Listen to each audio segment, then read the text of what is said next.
The founder and chairman of Evergrande is being investigated for suspected crimes. For more on this story and the implications it could have for the development giant, as well as the Chinese and global economy, I'm joined on the set by Solange Mejean. Hello to you, Solange. Let's start, first of all, with what's happening with Evergrande and its founder. Well, to put it quite simply, both are in deep, deep trouble, with potentially the bells tolling for Evergrande. We don't know that yet, though. It is pure speculation. What we do know is that the founder, Hui Kan-yan, is under police surveillance.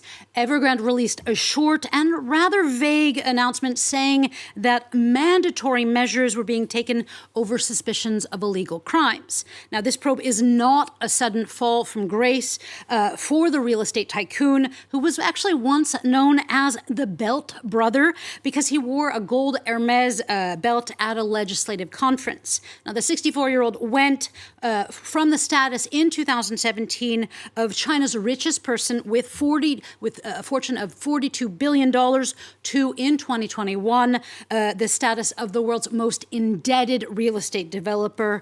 He has since kept a rather low profile, and as well, now with this investigation, this is the first signal by Beijing that he is the one who could potentially be held accountable for Evergrande's crisis. Yeah, and speaking of that crisis, let's get into it. There's some hope of a restructuring plan?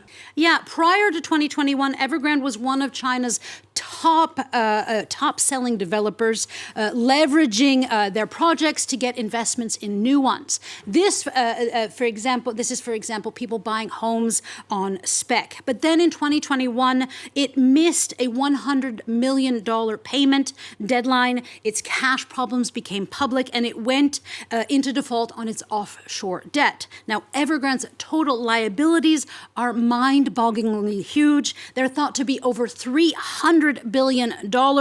And since the crisis, Evergrande's been working on restructuring those hundreds of billions that it owes, which includes $20 billion in international debt.